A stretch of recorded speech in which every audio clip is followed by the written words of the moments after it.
What it is, Brad Lee, back again with another episode of Dropping Bombs. Today in the studio, folks, I've got a real badass for you. Nick Koumalatsos in the house. What's happening, buddy? What's going on? Thank you. You said my name right. It's amazing. Well, you know, it does look difficult to say, but it does say that. That's exactly what it says. If you just read it, it'll sound maybe just like that. Yeah. Because that's Greek. Yeah. Correct. Yeah. Folks, if you guys don't know this dude, he's a seasoned entrepreneur and business coach with a background in special ops, driving force in the world of business. He started Johnny Slicks, which is an organic grooming brand. Mm-hmm. Grooming, not beard. Correct. So like organic grooming. Give me some background on that. Like soaps, hair pomade, shampoo, conditioner. Why organic? Were you a hippie? No, my business partner might be a little bit of one. And so one day you guys were sitting around and said, hey man, let's make some organic shit. That would be like, you would think that's the way that it goes. No, it's a much more complicated story than that. Well, I don't like what this is doing to my beard, so we need to find an organic alternative. I sent you a box. Well, I don't have a beard. Well, you got hair. I do appreciate it. Huh? And you bathe, and I know you like smelling good. That I do. So Johnny Slicks, I'll just cut to the chase before we get into the story. Johnny Slicks will get you laid. Guaranteed. That's a bomb, fellas. Now, Johnny Slicks, cool name, clearly. Yep. You said now is an 8-figure company. Yes, this year. And you built that over 6 years. Mm-hmm. Started with $400 in your pocket. $400. Now, how'd that go down? It was difficult. So here's the story. My buddy and business partner, we're both Marines. He got out of the Marine Corps. He's younger than me. He got out of the Marine Corps. He went to barber school and fell in love with the actual aromatherapy chemical side of barbering. And he started getting into it. His hair started thinning, and he was using all these different, these different products, the mainstream products that you see. And at early 20s, he started having a balding spot in the back of his head. I call that growing your own yarmulke. Yeah. Well, he didn't want to have his own yarmulke. He wasn't Jewish. He wasn't Jewish. No, okay. He wasn't interested in it. And he was like, "What the heck?" And he looked at the products he was using. It was just tons of chemicals. And at that point, he said, "Well, what if I just I remove the chemicals and found a product that's organic?" And it was like very expensive. So he's like, "Well, shit, if it's organic, I should be able to go find the ingredients and make it myself." Well, fast forward, a year and a half later of him burning pots and setting his kitchen on fire, which we have videos of everything. His wife would come home and there'd be like burnt marks on the ceiling and whatnot. So about a year and a half later, he finally created the actual formula of what works. This dude, I love him to death. You'd appreciate it. He had no website, no business, nothing. He just had the product. So he got himself a silver briefcase, put the product in there, and was driving around the barbershop, knocking on doors, trying to sell it. And one time he drove, I yelled at him so much. This is before we met. He drove all the way from North Carolina all the way to Jersey for a barbering competition or something, an expo, and tried to sell his pomade from booth to booth. Of course, everybody was like, "Get out of here, kid. What are you doing? You're 23 years old. What do you know?" And so he just kept hammering the drum. And then he would message. He got through mutual friends. He messaged me on Instagram for 6 months, wanted me to try it, and he just wanted me to put it on the channel, maybe talk about it, give him a little, promotion if I liked it. And so after 6 months, he got a hold of me and dropped off the product. I met him. And I used the product for about 3 weeks, maybe not even 3 weeks. And I told my wife, I said, "This is $1 million product. This kid's got $1 million product." Why? Because it smells so good? The use of it, the smell, the way that it just reacted to your body, your hair, etc. What was it? What was it? At that point, he had a hair pomade. The fuck is that?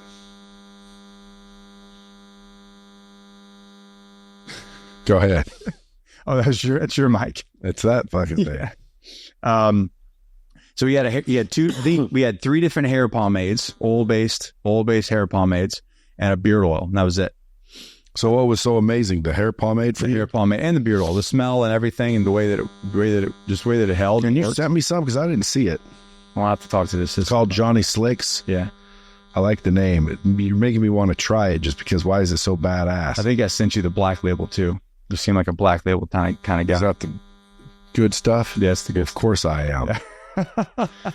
Yeah, but like I use special shit in my hair, but it's not. I doubt it's organic, and it's nothing special. But like it works because of the texture. I don't like my hair looking wet. Does this pomade make it look wet? We have 3 different kinds. So you'd probably look at a more of a clay-based pomade, the Formula 49, which is a matte finish. Again, it's all organic, so it doesn't gonna pull your hair out or make your shit fall. How does it get me laid? Smell. Just smells killer, huh? I told my my friend Bedros Koulian, I sent him a box, and I said, he goes, "What do you want me to do with this?" I said, "Nothing. Just wear it, and then tell me what happens." He sent me a message a week later. He said, "Dude, I don't know what the fuck you put in this, but this is going to cause problems for me because I got people at the office, trying to smell my neck and like, what's that smell?" And I wonder if it's the same smell that they use when I get my hair cut. This freaking, they go like this and they put it on my back of my neck, and I'm like, dude, I love that smell. Yeah. It smells like Barbary shit. Yeah, is that what it smells well, like? there's like, for instance, for the one that I sent you, the Omega Black label, it's I want to say John's put is like 11 different scent profiles into that to make it what that scent. So he's like basically a chemist. Is that why you believe it went to 8 figures? Because it smells so damn good? I think that the smell, I think people are starting to catch on into like what some of these corporations are doing with their products, and how like the big one with J&J, where the big class action lawsuit, where they literally are selling you the disease, the poison. And then when you look at because it's all public, they're a publicly traded company, you look at their profits, 40%, I think it's 40% of their profits for J&J come from treating the thing that they sold that caused the cancer. It's almost like, how are they still in business? You see movies about this stuff where the true story is they knew and they did it anyway, and like they got fined. Like, fined? Fine what? And they're going to be like, okay, sure. You need to shut them down. There needs to be people put in prison, and the companies need to be put out of business. You would think. But that's literally like me punching you well, first of all, you paying me to punch you in the eye, and then me selling you an ice pack for your eye. Now, Agogi, is that how you pronounce that? Agogi. Agogi. The Agogi. Agogi. What is that? That's why do you got a lot of cool names. Where are you getting all these cool? So the Agogi was, remember the 300? Yeah. Yeah. So the Agogi was when Spartans took their 8-year-old boys and put them in a training camp. And several years ago, I was awoken to the realization that this country has a bunch of really soft, weak men in it. Certainly does. And it seems like it's only getting worse. Well, it has been getting worse. And so me and my former teammate within special operations, Josh Hansberger, we started coaching young men to get in the military. And then older men kind of started approaching us like, hey, I'm not going in the military, but I'm all fucked up and want to get my shit squared away. And that morphed into a coaching platform. Started out as fitness nutrition, and realized that people don't have a fitness and nutrition problem. They have a priority problem and a vice problem. So it became kind of a all-encompassing coaching group that we run. And the reason why I called it the Agogi is obviously my heritage and my background. I'm first generation American, and I felt like men need to be put back into a man camp, if you will. So that's why we called it the Agogi. And what happens at this thing? It's an online platform. We do have in-person and live events that we do. But basically we realign men's priorities. Because here's the deal. Men at this point, men are suffering from what's called LATs. You've heard the thing, old Thorgood's thing. Men live a life of quiet desperation. So men are lonely, tired, angry, and stressed. Even though they're with their family and they've got friends, they still feel isolated and alone because, you know, pressures of society. You can't be masculine. It's not okay to be a man, but then patriarchy's bad. But at the same time, provide, make a bunch of money, and then show up for your kids and your wife. And then, but you can't go to the gym because there's not enough time. So their priorities are all out of whack. Plus society's putting all this unneeded pressure and telling them what they are and what they aren't and what they can't be and where they can go and what they should do. So, but the fact that they're listening to that is what makes them a puss. Yes. But that's where, like, you know, they need a little bit of a slap. It's weird that you have to wake people up almost. It's almost like they've been like suckered into believing all that shit. Because as you're saying that, I'm like, and that's not true. That's not true. But there are guys that don't realize you don't have to freaking do all that bullshit. Not at all. Not at all. And I think that's that's us giving them the permission to take reins back over their life, not the government. Their work. Have you ever caused divorces? Yes. Why? Like, what was the purpose? Did they need one? Or you cause them to get their balls back out the purse? No. The wife here's what happens. Here's what happens. Yes, there's been a couple that have been like, hey, listen, this needs to happen. Like, you got a divorce. Like, I've got one of my tier 1 clients that they needed a divorce. It was bad. Because they were getting walked on, They were getting walked on, taken advantage of. The person had a gambling problem. You know, basically it was just take, no give, zero give. It's like, that's not a relationship. That's a thief. Yeah, in your house. I knew a buddy of mine that was like that. His girl was an alcoholic gambling fiend that literally spent every single dime they had down at the bar drinking and playing fucking video poker. I'm staying at one of the casinos here right down the road, and I'm walking through that. I'm just like, look at she would take all their money, because to me, if they're a couple, it's their money, bro. That's how I am. But yeah, she'd take all their money and spend it, and then steal it basically out of. He would try to hide it and protect it, and she'd get that. She'd sell their shit. She'd fuck them. She'd ruin the family if he let her. But fortunately, he blew her out. So you need to go. So what typically happens is this: a man gets his priorities in order, starts living a little bit more probably like we live, and the wife doesn't rise with him. So he's on this growth trajectory. He's becoming better. He's becoming a better father, wants to become a better husband, wants to start doing date nights, wants to fix his income. And the wife's just like, I'm going to sit on the couch, finger fuck my iPhone, and gossip and watch soap operas or what, I don't know, whatever the thing is. So they just don't rise. They don't rise with them. And then what happens then is you create that separation between he's going and he's growing, and it creates that gap. And then, is a beard required? No. All right, good. Nice check. No beard required. Nowadays, it seems like beards are the new tattoo. Beards are the new tattoos. Everybody I know that's like a badass has a beard, and I'm thinking, dude, do I need to grow this bitch out? Every time I do, though, it gets real gray, and it starts to itch before. I've never let it grow past. Yeah, that's why you need Johnny Slicks. It'll get you past the itch. Really? Yeah. Because I don't know what I'd look like with a full ass beard. Probably mean. I'm almost too pretty. I almost want to leave it just this 5 o'clock. But I want to get back to that 8-figure business. But before I do, the helping the dudes thing. Yeah. You know, because there's a lot of guys out there. I don't know if you watch me on social media, but I'll say shit like, you know, the dude needs to pay and protect. A lot of guys are like, you know, oh, you're a simp. What do you think? Like, whose job is it to pay the fucking bill? Man's job. Period, isn't it? Because all the haters on my comments are making me think, like, am I just like a fucking fool, or man? Because I believe the man. If you're a man, then you should pay. Period. You said something that I absolutely love, man. I freaking loved it so much. It was basically, if your wife spends a lot of money and she's a good wife, you just need to make more money.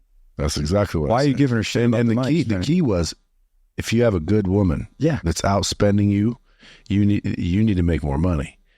That got shared by all the women to their men, and you know, some of them were bitching, and I'm like, dude, I said a good woman. It has to be a good woman. Absolutely. Because not the one gambling your well, shit. a good woman, dude, wouldn't outspend your fucking income, first of all, because she respects you and realizes, hey, I'm not going to blow all this guy's money. He doesn't. She's in it with you. But she's a teammate. Yeah. And you're making X amount. She's not going to overspend that if she's a good woman, first of all.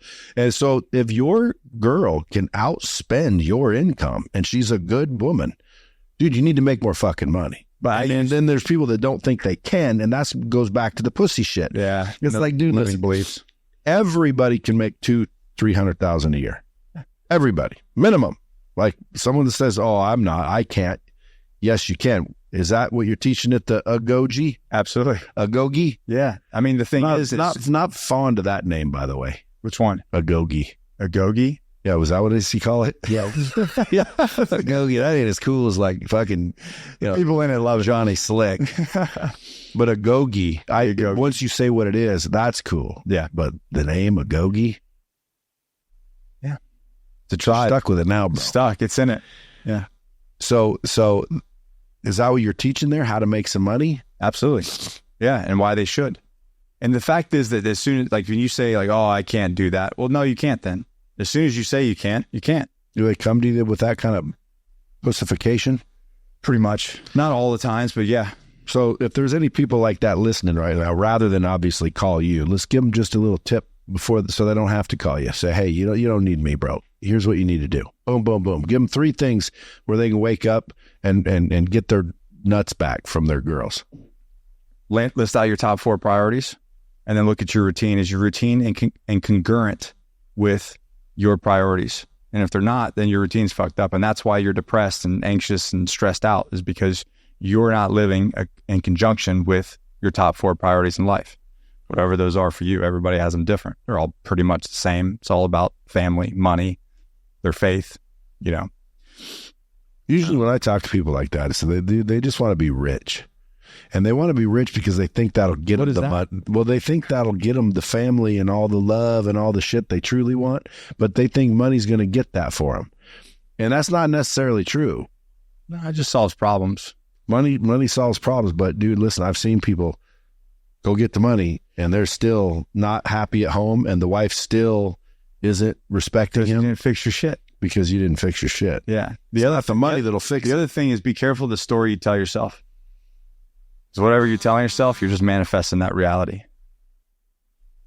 So if you're saying, no, I can't make that money, well, then you can't.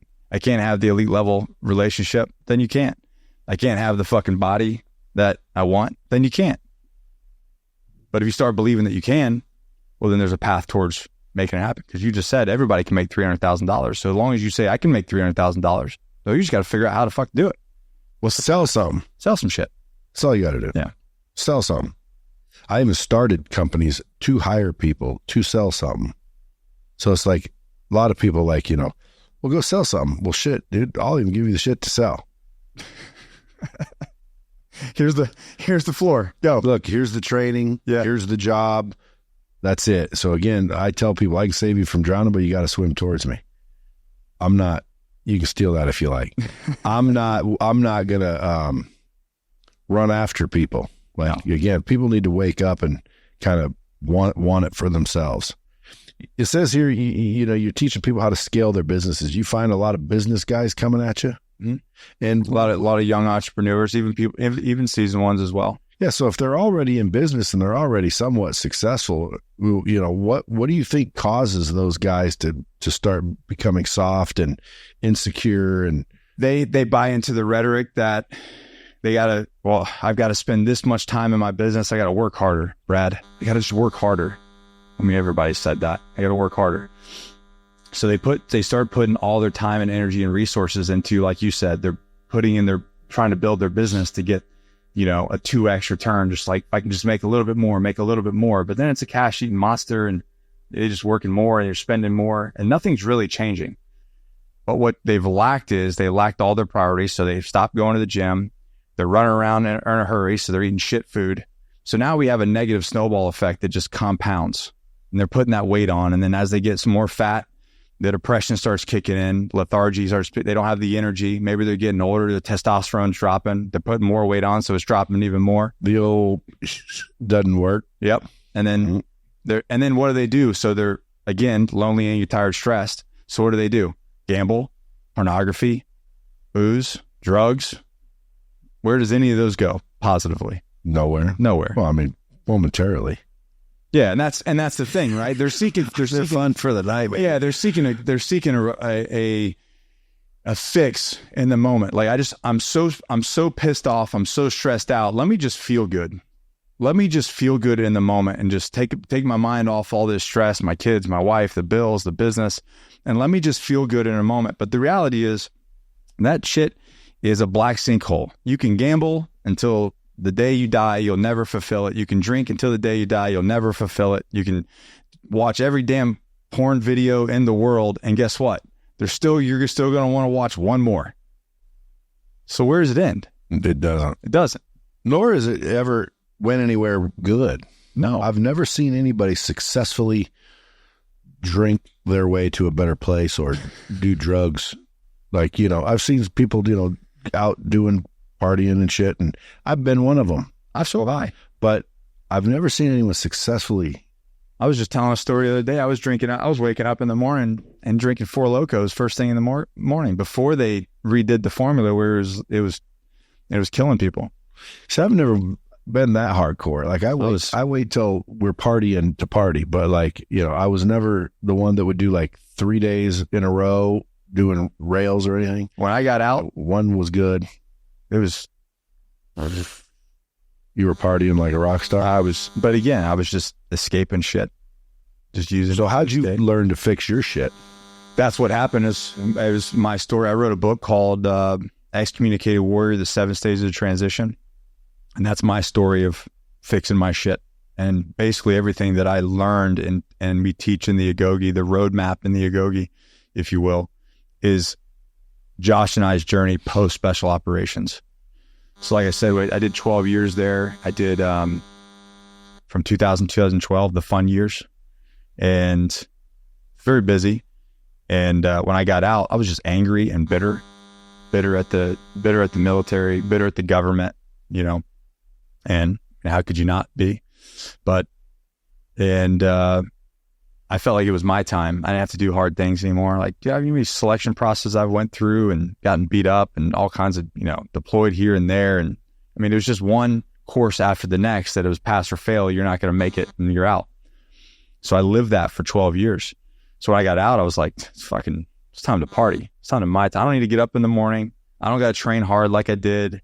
Like, I'm going to eat whatever I want. I'm going to drink whatever I want, do whatever I want, chase women, whatever. Guess what that got me? 240, depressed. 240, what percentage of body fat? Fucking like 28, 30. So a tubby something. Oh, it was a tubby. I just put it on my social media yesterday, actually.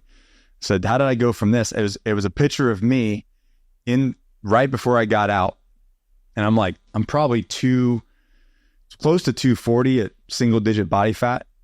And then fast forward a couple years, 240, 30% body fat on the beach, just standing there with my gut out, my kids. And then not knowing how you got there. Yeah, right. Exactly. I've done that before. Look in the mirror. How the fuck did this happen? Yeah. I mean, dude, I think even masculine men, fall in ruts. Yeah. I don't think they're aware why though. Like when I look back, it's like, why do I do that? And I think deep down, man, I need to figure out why that is. How come I don't go balls out? Right.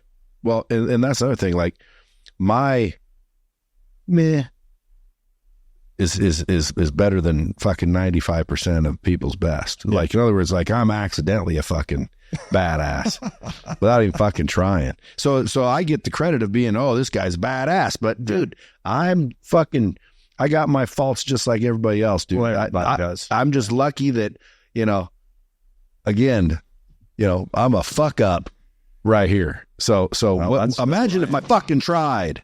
That's what I am. Well, in this day and age, in 2024, you don't have to try very hard to be excellent anymore. That's because everyone's so weak.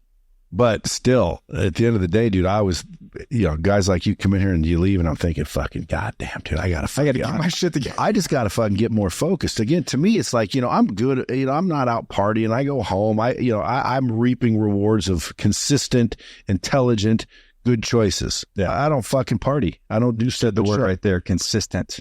Yeah, and I don't do stupid shit. Yeah. Right, but I'm also not like really fucking focused and dedicated and after something. Obsessed. Yeah, I'm like, I need to get fucking competitive again. I need to get fucking on fire.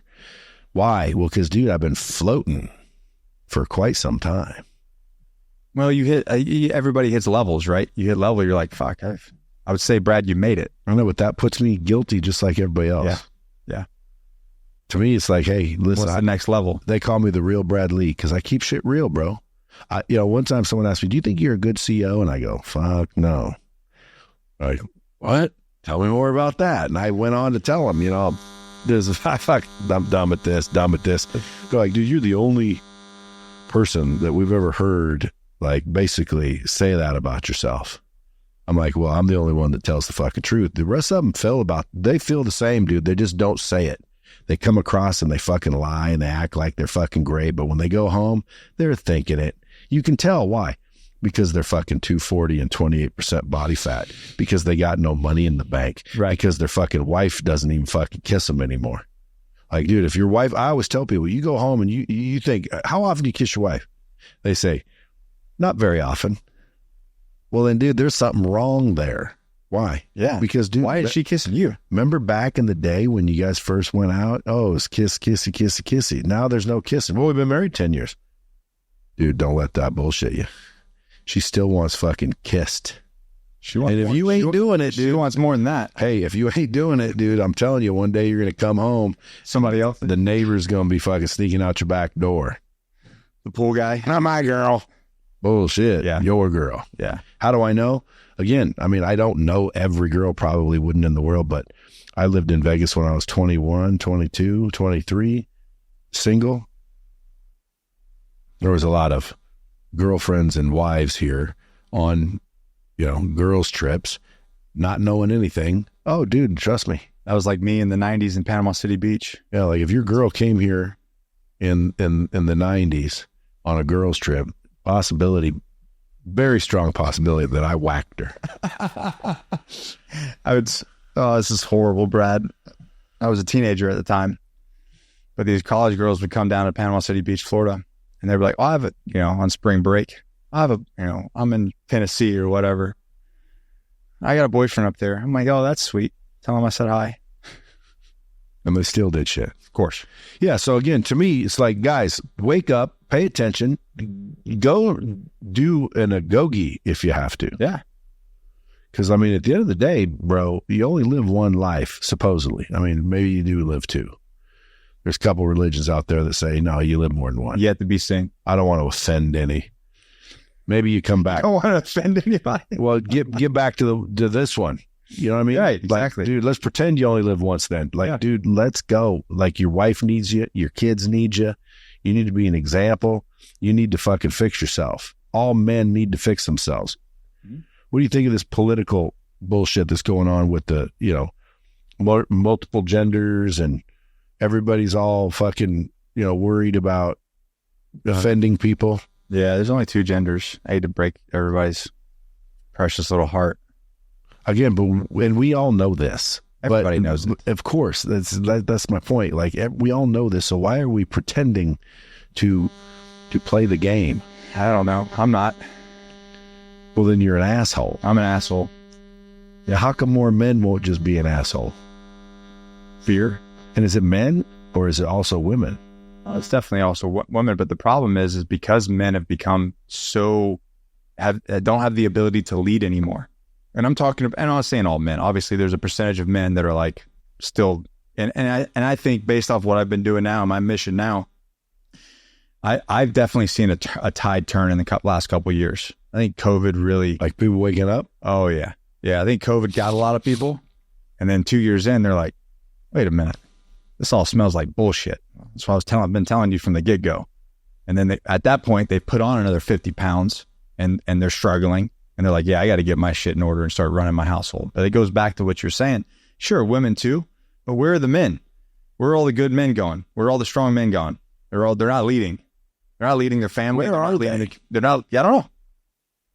They're at the mall. They're on Netflix. They're waiting on their fucking double stacked burrito from Uber Eats while they're sitting in their basketball shorts. Dude, do you have a group or a community after they graduate this Agogi thing? That's in there. That's what we do. Are you the Agogi Wildcats? No. What do you call yourselves after you've graduated? No, there's no graduation. It's ongoing. So it's a community. It's a community. Yeah, we have coaches. We have several coaches. But do you have like, outings and shit? Yeah. Brotherhood type shit? Yeah. Yeah, because I mean, like, dude, brotherhood is important to people. A lot of the guys get weak because they don't have any brothers. They're basically sitting at home alone with a bunch of estrogen. I forgot the percentage, but there's some crazy high percentage that most men don't even have one real friend. I do, but they're all over the place. Yeah. Like, back in my day, friends came over every day. Like, you were hanging out every day if they were your friend. Well, they knew where you were because otherwise they didn't know how to get a hold of you. Yeah, but I mean, every day, dude, every day you'd go hang with your buddies. Your buddies would come over every day, whether you had a girlfriend, no girlfriend, married, no married, doesn't matter. You were at their house or they were you yours. Had a crew. Yeah, but when you get older, like now, I don't really have them because they're all over the world. They don't just pop in and hang out every day. And I don't really have a lot. And I go home, I got my wife and 3 little girls. So it's like, to me, and fucking 3 female dogs. So I'm sitting there. And you're the only dick in the house. That's right. Okay. I like it that way.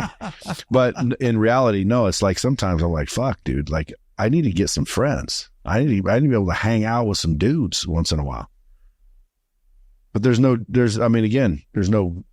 fucking dude clubs around that you join. So like, yeah, there is. Where? 10th Planet Jiu-Jitsu, right here in Vegas. What's it called? 10th Planet Jiu-Jitsu. Why 10th Planet?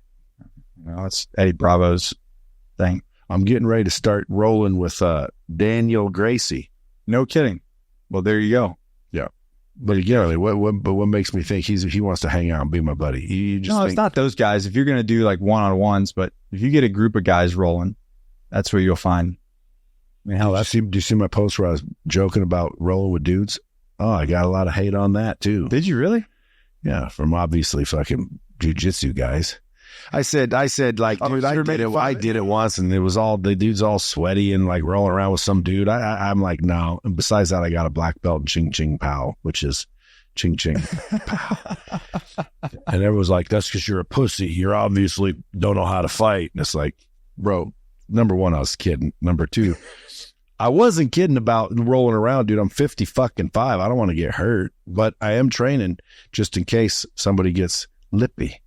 As you should. You have to. Why? Well, dude, because you got a responsibility to protect your family.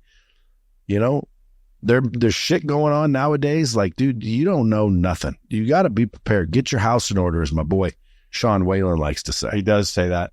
So the only thing is that, and the reason why I brought that up is I found through my years of doing it that's almost like a boys club. Like there might be girls in the corner, but that's where like all the guys, like we're meeting 4 times a week to beat the shit out of each other. Well, afterwards, like everybody's sitting around and bullshitting about life. It's a boys club that we just happen to beat the shit out of each other before communing. Well, I'm gonna try that. I haven't been doing it, so maybe that's my fucking dude club. Here's the reality is this: you just get you just find all your Centrum Silver guys. Like, where's the guys taking the Centrum Silver? And that's my crew. I just go over there. Whatever class that is, that's where you go. How old are you now? I'm 42. See, another 10 years, you'll be fucking in the Centrum Club. So, all the companies that you've helped scale and start, do you have any equity in any of them? I did. I sold them. We sold them. So we had 2 different ones that we sold, and it was good. It was fun. It was a fun thing. Now I'm just really focused on mine. So I was going to ask, what are your goals now? What are you trying to accomplish? How can the Bomb Squad help you? Right now I'm looking for men that are pissed off and frustrated, There's a bunch. there's a bunch. And if you're done with the bullshit and you're ready to actually like, hey, I know that there's something left in the tank. I know that I'm not hitting the right thing. I'm not leading. I don't have the bank account. I always say this. If you look at your body, if you stand in the front of the mirror and you're naked and you don't give a fuck and you're more like, oh, okay, call me. If your bank account is like, oh, and not a fuck yeah, call me. You know, let's fix that. If your relationship with your wife is not like a hell yeah, it's more of a, etsy-ketsy, so. You know? Well, you're going to get 90% of the dudes calling you that. Call me. Because that's 90% of dudes. I'll tell you this, though. This is what I promise you. A much harder life. It will not be easier. If you do our plan, it will not be easy. It will be much harder. However, you'll be more fulfilled than you ever have been in your entire life. Will you get beat up? No. You'll beat yourself up. Because there's a lot of those clubs, man. You got to go in there and fight people. No. Remember those days? Well, they're not even legal anymore. Now you'll get your ass sued. Someone I kind of like that idea, though. You got to get in. You got to have you get in your first fight. Well, you should. Let's dude. see what you're at. Listen, if you get a guy that just will not fight, does he really belong in your club? Here's the thing with fighting or rolling or training or whatever. Why is everybody so afraid to get their ass kicked? Like when I was growing up as a kid, that's just part of life. I got my ass kicked way more than I won any fights. Why is there so many men just worried about, like, afraid to get their ass kicked? It's okay to get your ass kicked. Yeah, I don't want my ass kicked, but I've had it kicked once or twice. I've had a lot more than once or twice. But it was from like my dad, like not literally beat up. Yeah. Because I'd normally not fight. I would fucking do the punching if you got me to that point. Yeah. And fortunately, I just wasn't in a neighborhood where I had to fight a lot. But I got in some fights and I got punched in the face, and I always thought it would hurt worse than it did. And once you get punched in the face a couple of times, you realize, like, dude, it didn't hurt as bad as you thought. Yeah, but dude, you're also not, back in the day, not dealing with people with jiu-jitsu skills. Now you get a fucking crack your arm, and what do you do with a broke arm? The percentage is still very, very low. But what if someone decides they want to rearrange your face, like, for real? Well, then you should be more capable. Well, that's why I'm rolling. But no, that's why people don't want to get in fights. Nowadays, dude, you never know. You might be fighting some bad man. And the reality is you should not be going out there looking for fights. Like, I don't want to get in a fucking fight. That shit hurts. I'm fucking 42. I'm put together with like string on the inside of my body right now. But if there's a situation where that has to happen, you will be damn sure I'm going to win. Especially if my wife and kids are involved. Doesn't it? It is on me. Well, no, it depends on who. I can tee you up with some people where you ain't winning. They're not fighting me, though. They don't fight anybody. They don't fight anybody. You see what I'm saying? Unless they're paid. The people that train are. Isn't that weird, though? The ones that can do the most damage aren't into fighting. They don't want to fight. The ones that fucking are bullies that want to beat everybody up, they don't know much anyway. My point is having the skills in case of being, like, getting your house in order, being prepared. Like, if you're a man who's 300 pounds and you walk around the corner, and the next thing you know, you're in one of these freaking riots or in one of these protests or whatever, and your wife and kids are there and shit goes sideways, and you can't even walk up a flight of stairs without having a fucking stroke, let alone fight somebody when they're attacking your wife and kids. What are your core pillars in the Agogi? Fitness, discipline, belief, and tribe. What do you think of Andrew Tate? I think that he is a personality that, as he's gotten older, I've seen some of his statements reversed as he's gotten older. I think as he's gotten older, he's and more wiser and more famous. Yeah. A lot of the things he says gives a lot of, I agree with. I don't agree with some of his earlier stuff when he was younger, talking about, high value man has 14 bitches and this and that. I mean, that's just, now we're going back to the pleasure thing and not the purpose and not the fulfillment. But I think since he had a daughter and as he's gotten older, I've seen a pivot in his personality to where he's starting to see things in a different light. But sure, he speaks truth. Transitioning from military to civilian life, dude, it's tough for a lot of people. Describe how that transition worked for you. I thought that I had it all figured out at a ripe old age of 31 years old. And what I didn't realize, and a friend told me this, and I was like, you know what you're talking about. What I didn't realize was you spend 12 years doing that job, deploying to these countries and fighting these different wars and losing friends. It will take a toll on you that you didn't realize, because what happens while you're in is it's always the next thing. It's always the next deployment, the next workup, the next training evolution.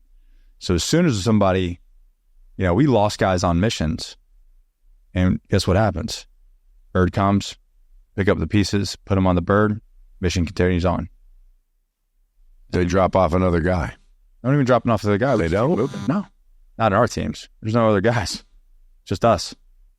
So you just keep moving. And then you get back to the base, clean up your gear, say your final goodbyes to that guy, and guess what? Next mission. And life continues on. So fast. So you're moving 300 miles an hour. But you do that for 12 years, and you get out. Well, now you're moving at 10 miles an hour, but you have 300 miles of baggage behind you. And it's going to come smacking right you in the back of the head. And that's what I wasn't expecting. I wasn't expecting to have to process all that stuff, because I thought that it was already done, because it was years ago. So that's where it starts to catch up. And then also, the military's job, this is something, I was very angry at the Marine Corps, because I felt like I gotten done wrong, or, like they sold me a bag of goods or whatever. And when I got out, I had a couple years down the road, I had to realize that military's job is to train, equip their military to fight and win our nation's battles. That's it. It's not to make Nick a good father, a good husband, good business owner, good civilian. It's not their mission. And everybody has this idea that they used you up, they should take care of you. No, that's your responsibility. It's your life, your responsibility. And so I took that comfort thing. I was dealing with all that stuff in my brain, and eventually it led me standing on the beach with a gun, ready to call it quits. I was just exhausted, tired of the pain, tired of the anguish, tired of the thoughts, tired of not sleeping. I was like, you know what? In this lie we tell ourselves, oh, you'll be better off. Your family will be better off. Your wife will meet somebody else. Your kids will have a better dad than you, because you're not even present mentally. See, I mean, like that should keep you from doing it. You would think. Like if I was getting ready to do it and someone said, your wife's going to meet someone else, your kids, they're going to move on, call someone else dad, I'm like, okay, fuck that. I need to not do it. But that's the lie that your inner critic is telling yourself, right? That's the voice in your head. And what's crazy is the same voice that says, man, you've done a bunch of hard shit. You don't got to get up and do that workout. You can have that burger, drink that beer. You deserve it. That's the same voice that down the road is going to get you to walk off a bridge. Mm-hmm. But it starts. That's a bitch of a voice too. Sounds cool though. Sounds like you want to listen to it. Initially, it sounds like he's your friend. Dude, I listened to it today. I've been eating clean for like fucking 2 weeks. Starting to get back in shape. Fuck, dude. We'll walk by this vending machine. There was a Snickers. Fuck that. I said, you know what? I ain't had a Snickers bar in a long fucking time. And guess what? I mean, dude, one Snickers bar. Like, dude, you can totally handle a Snickers bar if you eat clean 99% of the day. And I have been. So I'm like, all right, fuck it. But dude, that's the same pussy ass voice. That's the thing that starts there, and then it just grows and it grows. I know. I need to kill it, dude. You can't kill it. I want to become a machine. You can't kill it. You can't kill it. What I've learned is you can't kill it, but you can duct tape and put them in the trunk of the car. And then we can move our inner advocate up to our passenger seat, the one that's like, fuck yeah, Brad, you got this. You're the fucking man, Brad. Go get yours. Who do you think the voices are, though? Because I always tell people when they're talking to me, the ones that are, that are saying, you this, you that, like, that's not you talking. It's somebody else feeding your head full of shit. You can go down that rabbit hole. I don't know. I think the duality of men, I guess, but I do think that it's evil. Have you ever read As a Man Thinketh? Yes. What do you recommend on that book? I love it. It's one of my favorites. Super short too. Good book for stupid people like me. What do you think the military has taught you that you apply to businesses now? Operational planning. It took me a long time to realize this because I didn't really take anything from my military to my business world initially. And then I failed a bunch, as we all do. And then it hit me, the operational planning process that we have in special operations to shape a battlefield, to create an objective, create an outcome, phase line approach to planning. You can call it quarters, phase lines, whatever you want to call it. It's the same shit. Once I took that process, the operational planning process, and put it into my business and started working that way, changed everything. So I just teach people that. Is that part of the Agogi too? Or that's part of tier 1 if they work with me. So I only work with the tier 1 guys. So we have tier 3, which is like our group mentorship. Tier 2 is our one-on-one, so they get like a coach. So they get somebody like you, Brad, and you'll be able to walk them through some of the things that I teach and set them up. And then for the guys that go with me, that's where they come meet me, and then we really get into the weeds about their life, their business, their goals, their objectives, profits, etc. Where do they go? Like what state you live in? North Carolina. North Kakalaki. Yeah. On the beach. You ever call it Kakalaki? I do not. Have you heard it called that? Yeah. Dude, I got a couple people that ask me, hey, do you offer mentoring and one-on-one coaching? And I always go, not really. But I always said, you what are you trying to accomplish so I can find you somebody? Yeah. So I'm going to add you to the roster. I might send you some people. Because a lot of them will say, but it takes time, man. Don't you think it takes time? It takes a lot. It takes more time than people think. It's not me show up and do, all right, tell me, dude. And then weekend I come home and I'm fixed. Like, dude, it takes time. And I don't have a lot of time for people. It's repetition. It's repetition.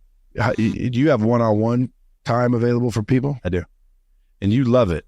I love it. Why? Because I see the change. I see the progress. But see, the thing is, why does that do anything for you?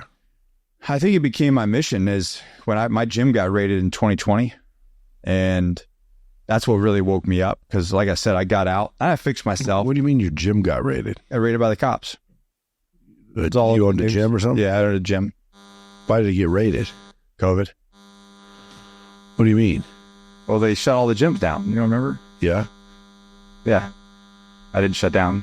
You were one of them fuckers that stayed open? Yeah. Well, there's dudes in New Jersey that did it too. I know. Got cracked up on their fines. I don't even know what happened to this day, but like they did that.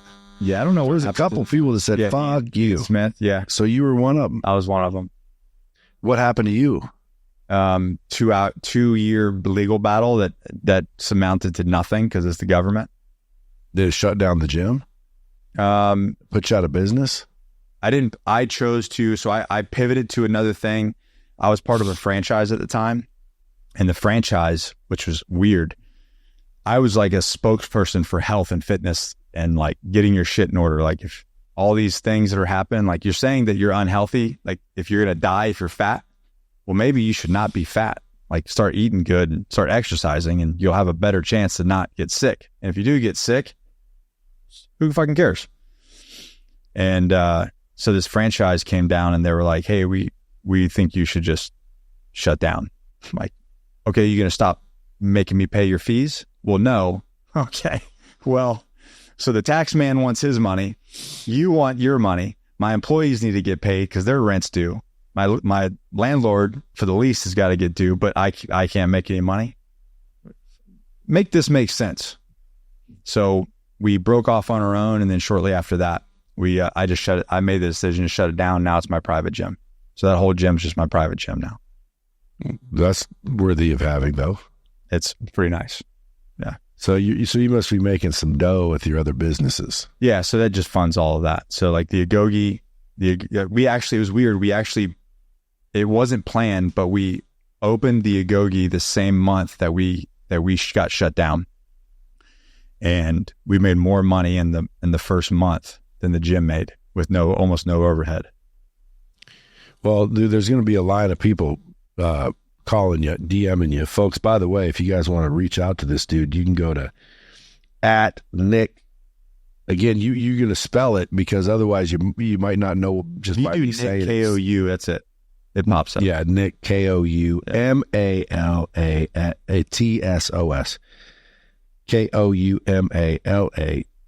Koumalatsos. You're the only one that if they type in Nick K-O-U, it'll just pop up. I'm the only one in the United States. Nick K-O-U, folks. And then you should have just went with Nick Cow.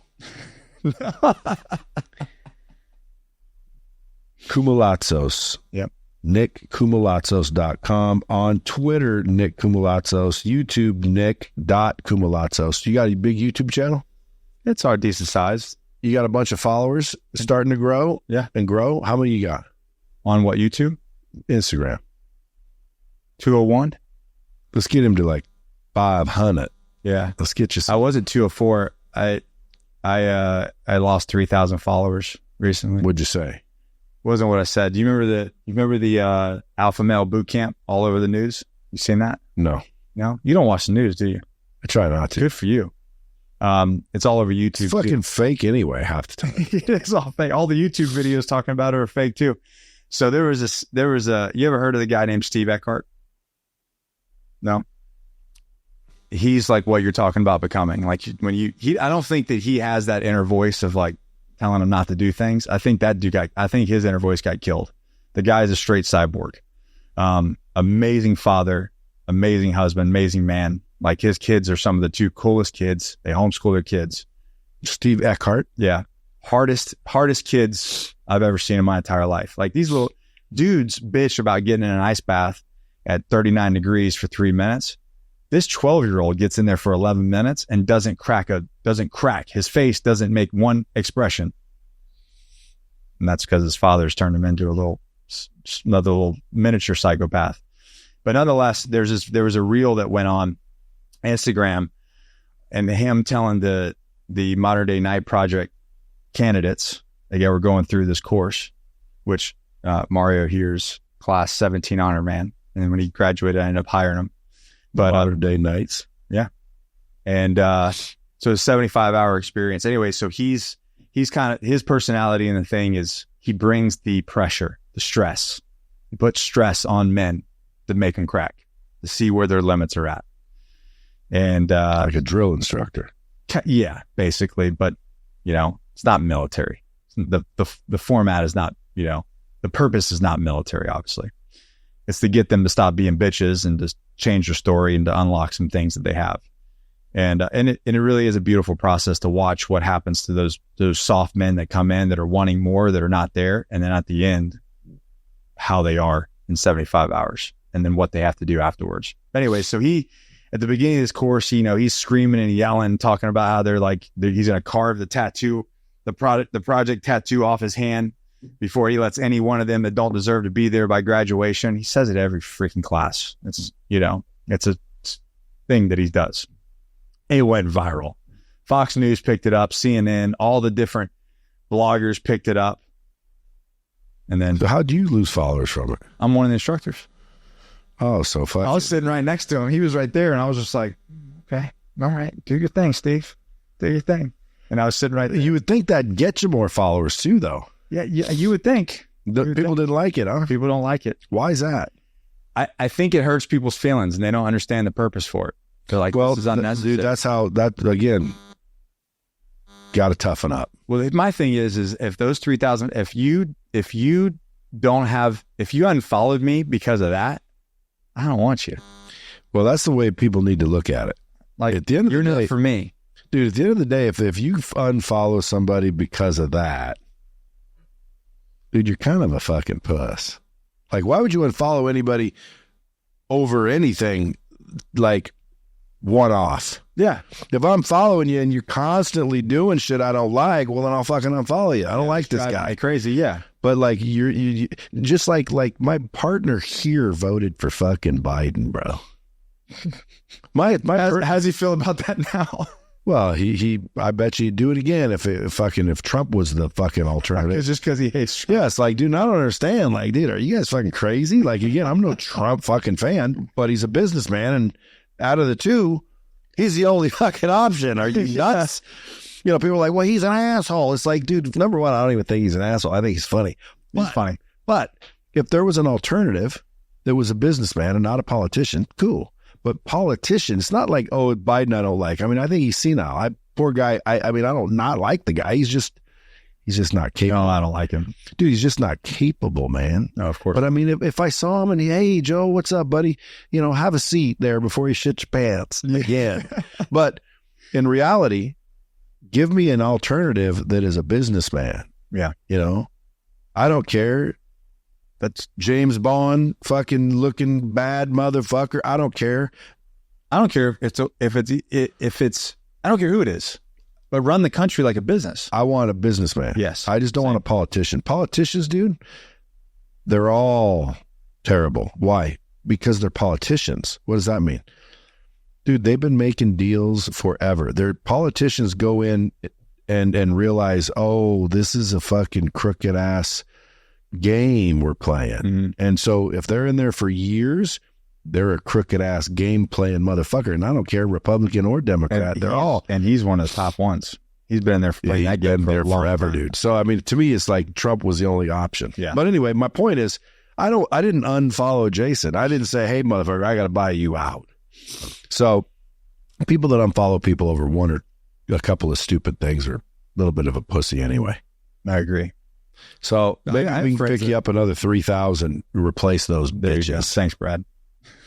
Bomb squad's filled with a bunch of fucking studs, I guarantee you. Most of them, again, a couple of them I heard don't like Trump, but I would bet most do. I wonder. You don't have to like him. You don't have to like the president. He just needs to get results. Well, he ain't the president. But you know what I mean? You don't have to. Oh, you're saying in general. You don't have to, in general, you don't have to like the president. You just need one that's going to get results. Well, Joe's getting results. Sure. They're just not good. They're just not good results. Yeah. So, dude, what are your goals? Like, what are you trying to accomplish over the next, like, what are your goals? Where are you trying to go? What's stopping you? What's stopping me? Yeah, like you teaching everybody how to get past everything. You would think, well, fuck, you can get everything you want then. So what is it you're trying to get? How do we hold you accountable? You know what I recently realized is, and people come back, you know, people in the group and say, oh, but you are. And I'm like, yeah, but I'm not the way that I want to. What I need to be doing is start creating other leaders. It's really time for me to start focus on creating more leaders and almost replacing myself. So it's not just enough to get your life in order and to do the things that you're supposed to be doing in all areas of your life, but I actually need to start getting these guys to start changing other men's lives and holding them accountable. So I think the next thing for me is really putting effort into building more leaders and more men that can carry on this kind of mission. Because otherwise, and I've said this before, if like you look at 2020, that's really what woke me up. Because before that, I got healthy. I was doing good. Businesses were doing good. And I was like, you know what? Nobody knew my religious affiliation. Nobody knew my political affiliation. I was just having fun, spending time with my family, doing business. And then that shit went sideways where cops raided my gym. Guns and cars and the whole, very dramatic. See, again, when I look at cops like that, I think shame on you, bro. Like you're a police officer. Why I have to listen to my superiors? No, bro, you took a fucking oath is what you took.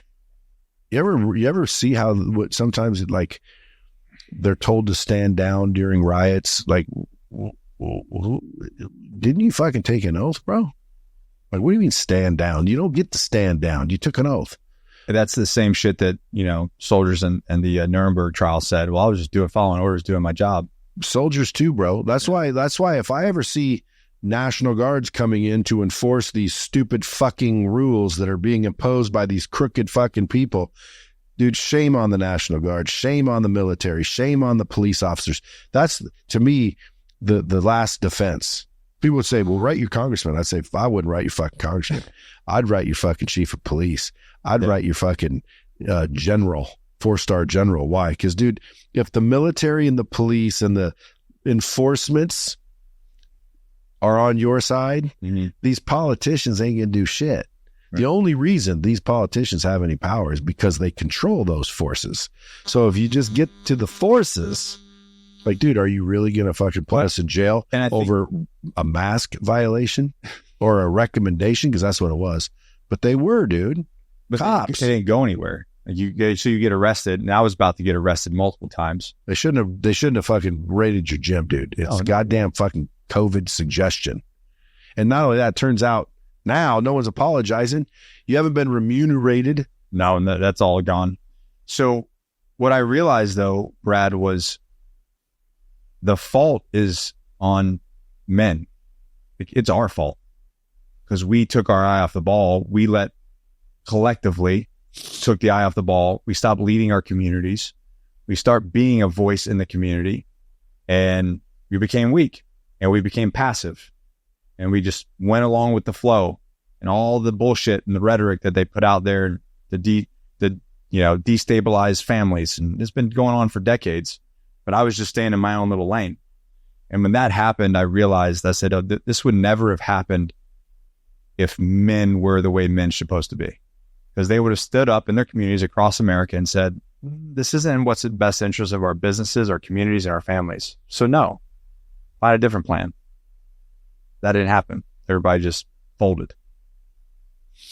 Yeah, that's what's kind of disheartening, because like, how do you get that back? One family at a time. You need a worldwide Agogi. Yeah, and what's crazy is we just if you add up the Agogi, Sean Whalen, Superhuman Fathers, you add up all my friends that are doing this kind of job, that have men's groups, right? That are trying to get people to fix their stuff and live by some core values and some morals. It's like 50,000 people in America. If you add them all up, add up every free. You think that few? That few. I'll bet you there's more. I don't think so. There has to be more. Because I've looked at every single group that I can find that align with the same things for men being men. And sure, there's some groups, like Sean's got a big group. Well, there's a lot of us out there that we don't have groups, but we're still fucking men watching. Sure. But I'm saying, if you just look at the coaching groups in general, it's 50,000. So there's 50,000 people out of how many million men in America? 180, right. 200. A lot of work to do. Well, there's a lot of work to do, but I think, recognition of resources, who do you call? Where do you go? What do you do? Mm-hmm. I'm telling you, because like I'm in no man's group, but I'm a man. And you have this, and you're talking about the same things. But somebody could argue, well, Brad, you didn't stand up and do, dude, I mean, again, what the fuck am I going to do? Stand up and do what? Get shot down? Like, that's stupid too. Like fucking, but trust me, no one's coming to my house fucking with my family. Like, they do massive shots. But if I'd have known, hey, you go get a sat phone, you plug into fucking, Man's Anonymous. And dude, there's all the dudes that are real dudes, and we're going to work together and link together and stay together. And, fuck, if I could plug into that man network, I would. Right. Like I told Sean, I'm going to go get the sat phones. I'll get my house in order. Yeah. I don't need 7 million rounds. Okay. I think if you need more than, 1,000 rounds, dude, you're in big fucking trouble. I hope I'm not in that kind of trouble where I need 10,000 rounds. What I always say is, it's one thing because these guys that are preppers and they have, 70,000 rounds and all this food and all this stuff, but your waist size is 42. You know what's going to happen? Somebody like me is going to come along and just take all your shit. 10 rounds. With 10 rounds and take all your shit. Yeah, but you know what rounds are going to be worth? Because people say, Brad, should I get gold? And I say, don't get gold, bro. Get guns, get ammo. That's what's going to be worth everything if the shit hits the fan chaotic wise. Like if it goes Red Dawn, chaos. Skills. Your skills. Well, your skills you can't really sell. Like I'm talking about barter and trade. Oh, yeah. Like, dude, guns and ammo. Like if you didn't have any guns and ammo when the shit hit the fan, and I got guns and ammo, you're going to trade for them or barter for them, or you're going to want them. Because you're going to want something. You're going to want a big bar of gold. I know. Like, what the fuck I want your gold bar for? Like, give me that gun. Give me that ammo. And then I'm going to go get me some water and food. So to me, it's like, dude, get your house in order. Protect yourself. Get some guns. Get some ammo. Get some food. Get a plan. And then more importantly, plug into the network. Like if I was going to start something, it'd be the network. You should think about like how do we start a network where Sean, you, fucking Bedros, all men hear about it and let's plug the fuck in. Matter of fact, I should start it right now. Okay, I fucking get everybody called the Man Network. I want $49 a month. We'll get fucking 10 million because I guarantee you my point was there's more of us, dude. They just don't know how to plug in. And quite frankly, they're not like me. I'm not a pussy. Haters can call me whatever they want. I'm not a pussy, dude. Test me. But I'm not going to go out of my way to join a man's group. Why?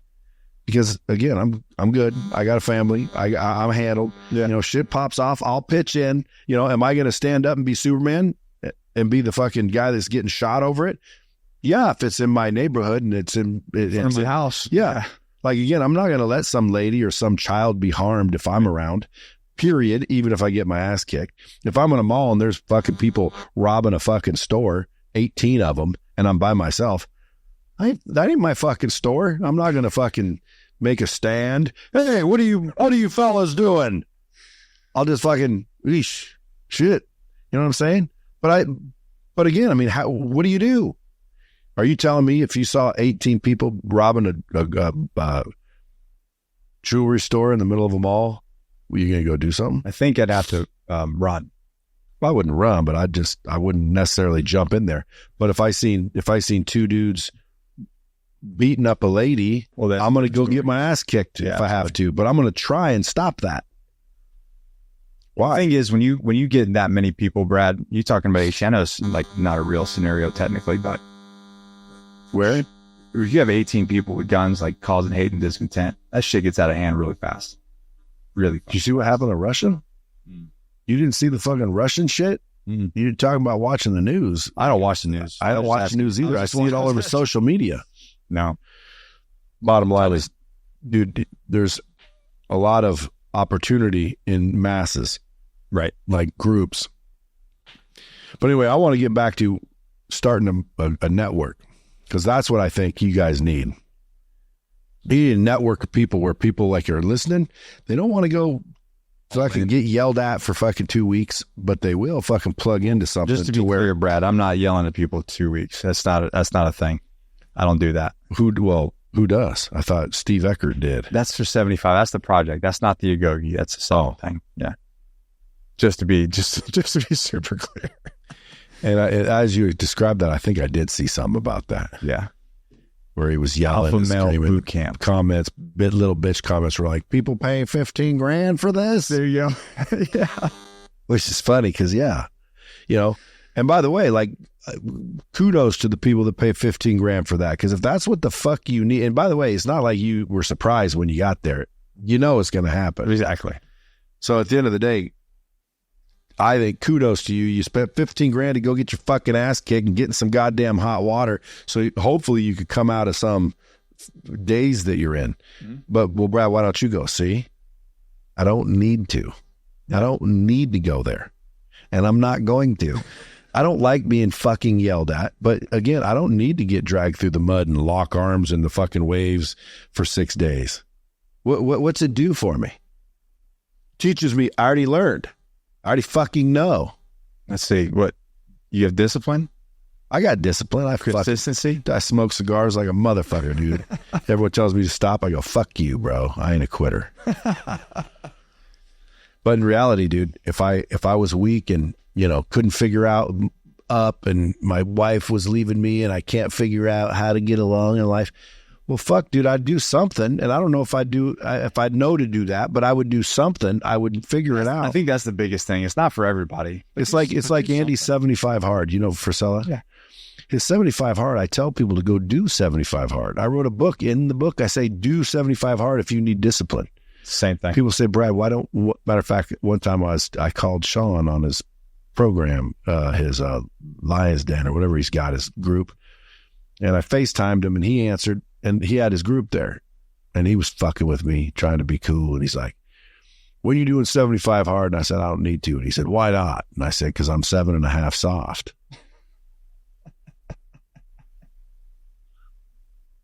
know what I'm saying? Like I already know what that teaches you. Yeah. It teaches you that you can silence the bitch voice. You can power through if you choose to, and that's what it teaches you. I know this. You are created with everything that you need to be successful. I just don't know why sometimes I choose the pussy route. Because that little voice in your head. But I understand I can tame it. I've tamed it. Yeah. But like, I don't always want to. Maybe because I got a little pussy in me too. Just a little one. All that pussy at the house is rubbing off on you. I don't know what it is, but again, if someone said, "Hey, go in the ring and fight that guy," I'd rather not. I prefer not to. But if somebody came over to the house and was busting in, hey, I'm fighting even if I lose, which is why I'm going to go start rolling. I got to get the skill at least. You think 55 is too old for someone to start rolling? There's a guy that just turned 81, got his black belt. No shit. 81. Well, not overnight. He didn't. He must have started at 71 then. Now I think he said he started in his 50s.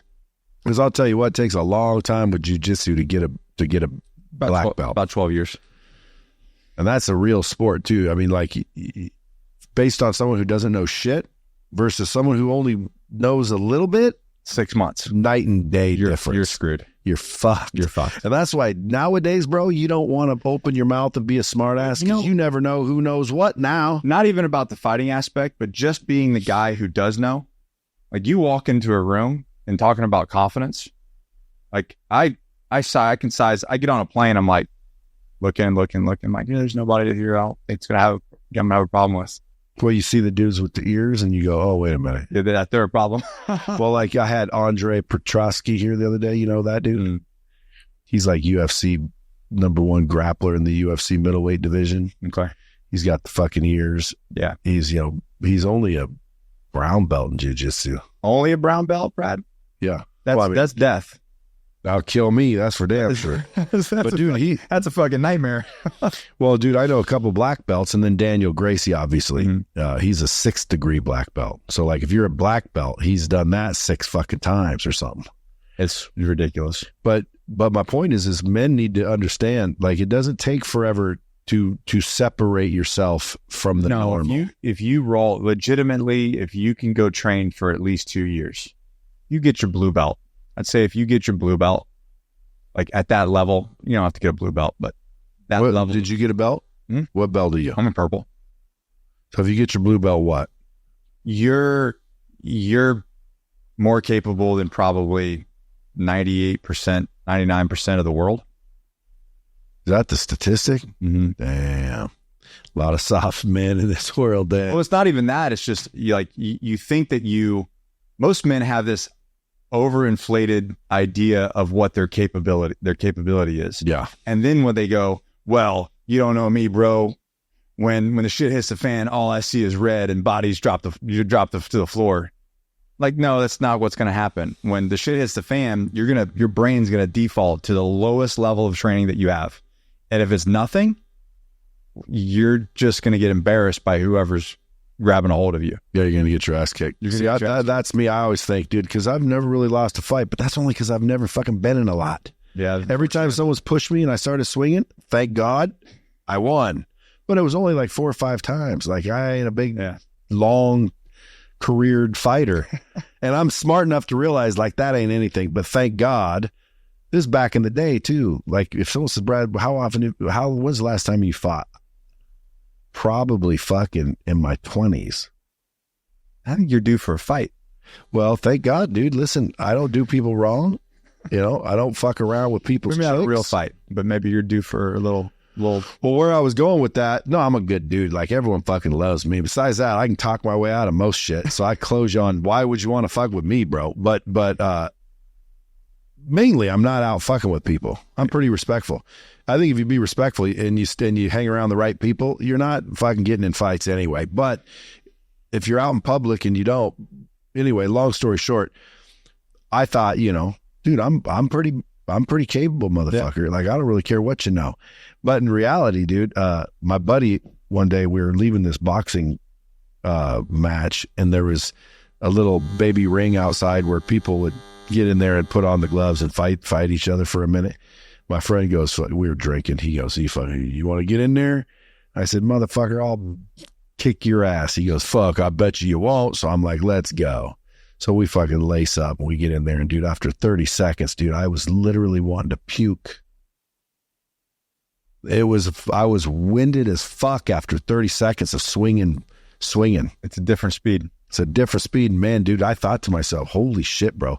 Imagine if someone was across from me conditioned and this was only round 1. Now round two, I am fucked. Round 1, they're just getting warmed up. My shit, I just broke a sweat. All right, let's get into the real shit. And that doesn't even include ground and pound and jiu-jitsu shit where they put you in one little arm bar. You're fucked. Wrist lock, you're fucked. I love that quote. I don't know who was asking him, but somebody was asking Rogan, what's the practical use of jiu-jitsu? He's like, well, if we got in a fight, I would kill you. Right? That's pretty much it. If you had to pick 3 to learn, which would they be? Judo. Why judo? Just top game throws. Like you're just, if you're standing up with a professional judo guy, you're going to be, you won't even know what happened. Your feet will be scratched in the ceiling and you'll be getting slammed on the floor before you even know what happens. They're so fast. Really? So judo, not number 1. Judo, jiu-jitsu, and then Muay Thai. Those are the 3 you'd pick. Those are the 3 that I'd pick. Interesting. Yeah. I was thinking boxing. Boxing. So there's your Muay Thai. Like you're going to box in Muay Thai. But real boxing is the same. But boxing, yeah, but see, the boxing thing is boxing is a sport. I know, but dude, if you can learn, if you know how to box, and you might not go to the ground because you pop. But like you get hit in the mouth and get knocked out with no real ground game whatsoever. Right. That's boxing. Well, that's first of all, why are we so close? Just get away from me. What do you mean? Like Muay Thai, you're close. You're close, but that's what I'm saying is a boxer. I would like to see a boxer and a Muay Thai guy go at it. My money's on Muay Thai guy every day. Because of the knees and just how fast they are, the way they box, the way they move. Like boxing to me there's nothing wrong with boxing. I think boxing is great. It's a great sport, but it's a very much linear sport. We both know we're going to box, but in a fight, that's not a fight. That's a boxing ring. You have rules. I know, but like you take Conor McGregor and Floyd Mayweather. Conor couldn't beat his ass. Because he could in a fucking real fight. That's my point. So if you're talking about the 3 things that I need to be able to have as far as to be able to like protect myself and be a good fighter, well, those are the 3. Now, if I want to be a great boxer, well, then I'll just go do. Who do you think's going to beat? Who do you think's going to win between Jake and Mike? Is it real?